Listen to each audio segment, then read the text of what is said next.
নমস্কাৰ বন্ধুবোৰ মোৰ অনলাইন ক্লাছত আপোনালোকক স্বাগতম ইয়াত অসমৰ বিভিন্ন প্ৰতিযোগিতামূলক পৰীক্ষা যেনে ADR grade 3 grade 4 Assam police আদি পৰীক্ষাৰ সিলেবাছৰ লগত সংগতি ৰাখি বিভিন্ন টপিকৰ ওপৰত ক্লাছ হয়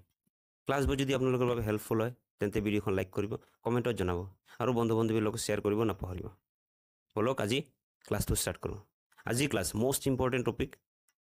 নেশ্যনেল পাৰ্কছ অফ আসাম অৰ্থাৎ অসমৰ ৰাষ্ট্ৰীয় উদ্যানবোৰ ইয়াৰ ওপৰত 20টা এমসিকিউ কোৱেশ্চন আপোনালোকৰ কাৰণে আনিছোঁ এটা ভিডিঅ' সম্পূৰ্ণ টপিক আমি কভাৰ কৰিম এখন ভিডিঅ' চোৱাৰ পিছত আৰু বেলেগ ভিডিঅ' চাব নালাগে গোটেইকেইটা কোৱেশ্চন ইয়াত ইনক্লুড কৰা হৈছে then let's start the class প্ৰথম প্ৰশ্ন অসমত মুঠ ৰাষ্ট্ৰীয় উদ্যান কেইখন চাৰিটা অপশ্যন আছে তাৰে শুদ্ধ উত্তৰ হ'ব অপশ্যন এ 7খন 2 নম্বৰ প্ৰশ্ন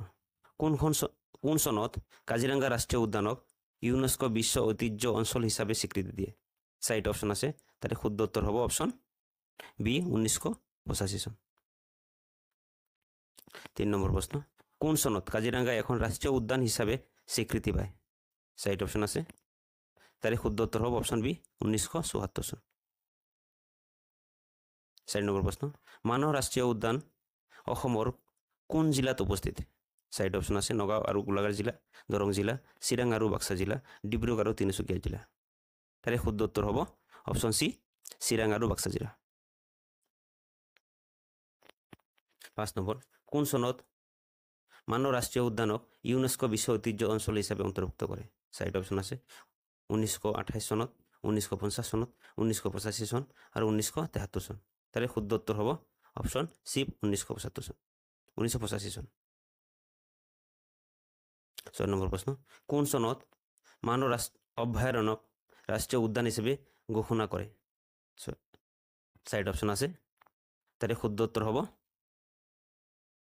অপশ্যন বি 1990 চনত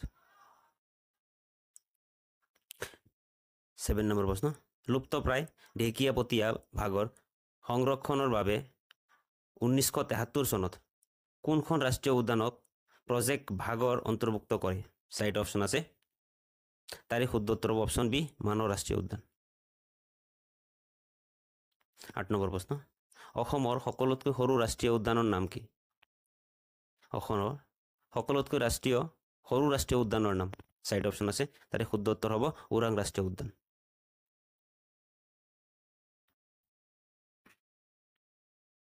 9 নম্বৰ প্ৰশ্ন কোন চনত ওৰাং ৰাষ্ট্ৰীয় উদ্যান হিচাপে ঘোষণা কৰা হয় চাৰিটা অপশ্যন আছে তাৰে শুদ্ধ উত্তৰ হ'ব অপশ্যন ডি 1999 চনত 10 নম্বৰ প্ৰশ্ন নামেৰী ৰাষ্ট্ৰীয় উদ্যান অসমৰ কোন জিলাত উপস্থিত চাৰিটা অপশ্যন আছে তাৰে শুদ্ধ উত্তৰ হ'ব অপশ্যন সি শোণিতপুৰ জিলা 11 নম্বৰ প্ৰশ্ন কোন চনত নামেৰী ৰাষ্ট্ৰীয় উদ্যানক ভাৰতৰ ভাগ প্ৰকল্পত অন্তৰ্ভুক্ত কৰা হয় চাৰিটা অপশ্যনৰ ভিতৰত শুদ্ধ উত্তৰ হ'ব অপশ্যন বি 2000 চনত 12 নম্বৰ প্ৰশ্ন অসমৰ কোনখন ৰাষ্ট্ৰীয় উদ্যানত দেহ হাঁহ পোৱা যায় ভেৰি ভেৰি ইম্পৰ্টেণ্ট প্ৰশ্ন চাৰিটা অপশ্যনৰ ভিতৰত শুদ্ধ উত্তৰ হ'ব অপশ্যন ডি নামেৰী ৰাষ্ট্ৰীয় উদ্যান ভেৰি ভেৰি ইম্পৰ্টেণ্ট অসমৰ একমাত্ৰ ৰাষ্ট্ৰীয় উদ্যান য'ত বনৰীয়া ঘোঁৰা পোৱা যায় এখন ভেৰি ভেৰি ইম্পৰ্টেণ্ট চাৰিটা অপশ্যন আছে তাৰে শুদ্ধ উত্তৰ হ'ব অপশ্যন এ ডিব্ৰু চৈখোৱা ৰাষ্ট্ৰীয় উদ্যান 14 নম্বৰ প্ৰশ্ন 2020 চনত বাগজান ভয়ংকৰ অগ্নিকাণ্ডত কোনখন ৰাষ্ট্ৰীয় উদ্যান ক্ষতিসাধন হৈছিল ভেৰি ইম্পৰ্টেণ্ট কুৱেশ্যন চাৰিটা অপশ্যন তাৰে শুদ্ধ উত্তৰ হ'ব অপশ্যন বি ডিব্ৰুগড় বা ডিব্ৰু চৈখোৱা ৰাষ্ট্ৰীয় উদ্যান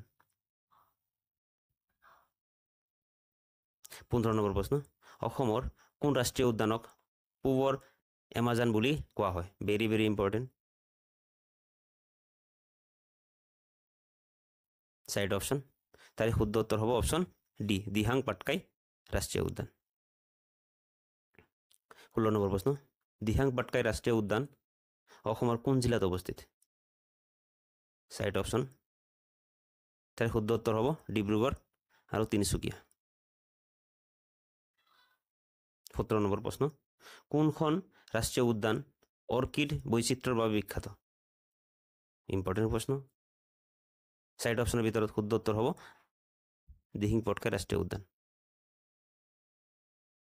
18 নম্বৰ প্ৰশ্ন, কোনখন ৰাষ্ট্ৰীয় উদ্যান সোণালী বান্দৰৰ বাবে বিখ্যাত? 4 অপশ্যনৰ ভিতৰত শুদ্ধ উত্তৰ হ'ব অপশ্যন এ ৰায়মনা ৰাষ্ট্ৰীয় উদ্যান।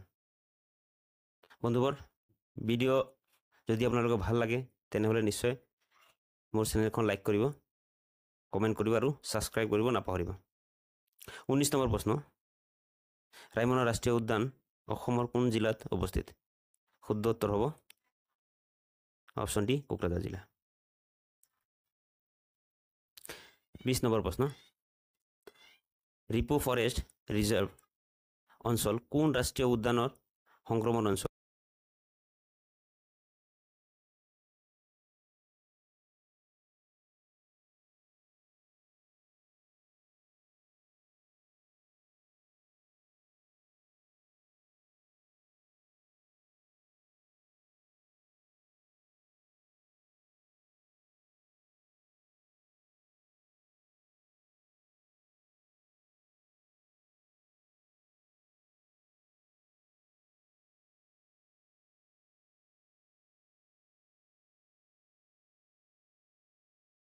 উত্তৰ হ'ব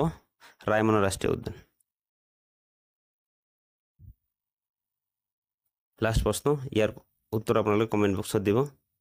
কাজিৰঙা ৰাষ্ট্ৰীয় উদ্যান মাটিকালি কিমান? 4টা অপশ্যন আছে, ইয়াৰ শুদ্ধ উত্তৰটো আপোনালোকে কমেণ্টত দিব। যাৰ উত্তৰ শুদ্ধ হ'ব মই হাৰ্ট দি দিম, তেতিয়াহ'লে সকলোৱে গম পাব শুদ্ধ উত্তৰটো কি। ভিডিঅ'খন চোৱাৰ বাবে ধন্যবাদ। জয় আই অসম।